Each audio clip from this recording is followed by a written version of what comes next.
A Fistful of Dollars.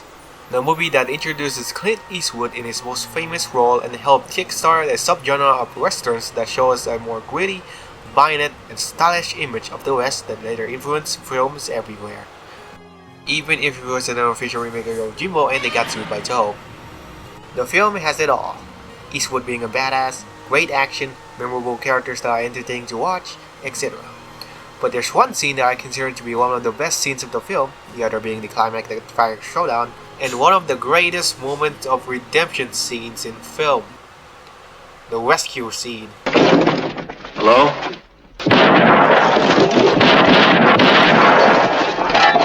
It's a simple scene. It's Eastwood's character freeing a woman who was held captive, returning her to her family, and telling them to get the hell out of here. But the deeper context of the scene is why I love it so much despite its simplicity. Now let's set the stage. A Fistful of Dollars is about a stranger nicknamed Joe by the resident gravedigger Pitapero who wanders into a town called San Miguel, a violent place where death is more common than food.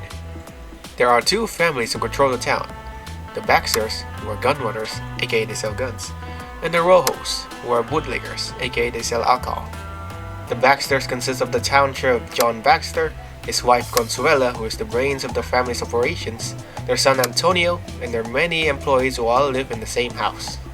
And the Rojos consist of the three Rojo brothers and their men. The brothers are Don Miguel, the oldest brother and also the leader of the family, Esteban, the youngest brother and the most hot-headed one, and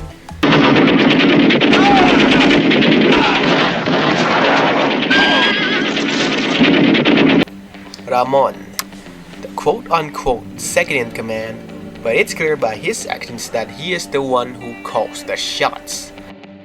Smart, violent, and oh so charming.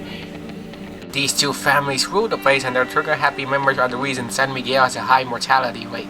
And seeing the whole dynamic of the town, our friend Joe here has a plan. What's that plan, you may ask? Stir up trouble and profit. What, you thought he was gonna shoot them all to save the day? The moment he hears about the violent dynamic of the town from the local bartender Silvanito, his first thought is that there's an opportunity to get a lot of money from his place. There's money to be made in a place like this. And that immediately tells us one thing. This guy's no hero. He's a greedy bastard who decided to stir up a conflict to get some cash. The film conveys Joe's selfish motives pretty well. He killed 4 armed guys in rapid succession so Don Miguel could see that he's a good shot for hire.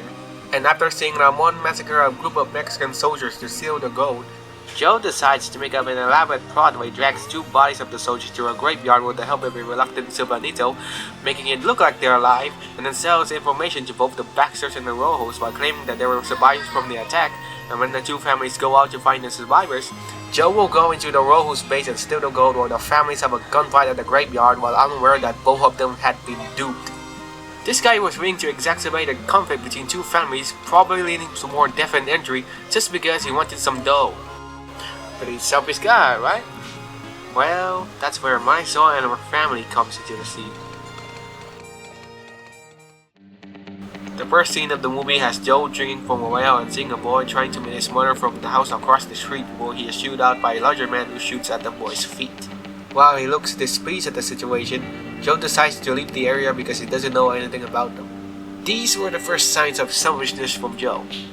He didn't bother to help despite the horrible scene in front of him, but also the first signs of confession, as he seemed concerned at the situation. Then as he does the step for his elaborate plan to con the families, Joe starts learning more and more about the woman and her family, discovering that her name is Marisol and she is Ramon's quote-unquote woman. Now Joe is forced to abandon searching for gold after he accidentally knocks Marisol out because he thought she was one of the Rojo's men when she was walking around the corner. And he takes her to the Baxters as a hostage with him as the Rojos took Antonio as a hostage during the gunfight so he could save his skin. And this leads to the hostage exchange scene.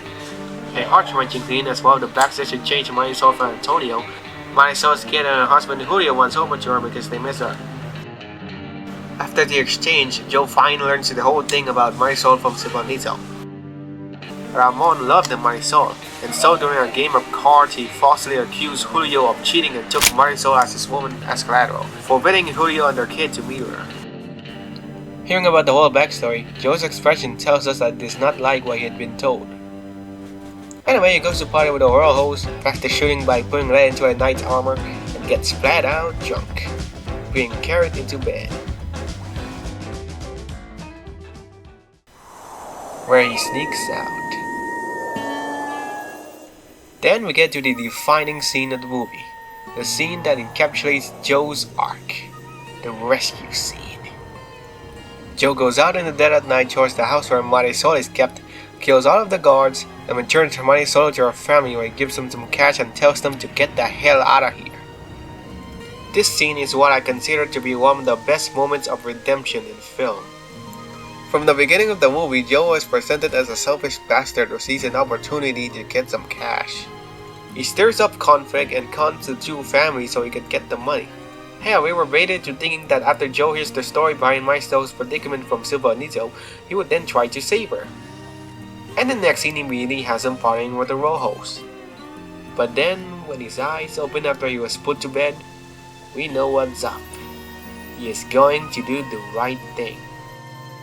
The moment feels impactful because it was a pretty selfish bastard from the beginning of the movie, and seeing him doing the right thing feels cathartic.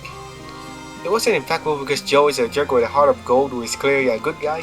It's impactful because Joe was an outright greedy scoundrel with little care about anyone, but then decided to do the right thing despite knowing it could bite him in the ass. And did it bite him in the ass? Of course it did. The row host proceeded to torture him and interrogate him for Marisol's whereabouts, and when he tries to escape, the row host proceeded to massacre the Baxters as they believe the Baxters are hiding him. No good deed goes unpunished, even if the massacred were equally as bad as the row hosts. But don't worry, the row hosts get what's coming for them. Anyway, the film did a great job in the beginning by making us think that Joe is a selfish guy no matter how badass he is. But the subtle character development, such as Joe's multiple encounters with Marisol and him slowly getting interested in her story before Silvanito told him, gets him rooting for him to do the right thing. And the right thing he did. And the moment he did something good, he started getting in deep trouble. The luck from when he's calling the families runs out the moment he saves Marisol, and he gets caught, tortured, and the Rojos get more violent and dangerous as they massacre the Baxters, and now Joe has to save Silvanito. It serves to show that being evil and immoral is easy, but if you want to do the right thing, it's gonna be hard and tough. But if you have the will and the determination, you can overcome the obstacles and achieve your noble goal.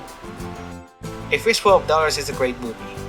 A simple plot yet driven by memorable characters, great visuals, great action, and great payoffs. Its rescue scene and subtle character development are some of the best I've seen in film, according to my interpretation, and it's a film that I definitely recommend for anyone to watch. And I'll see you later.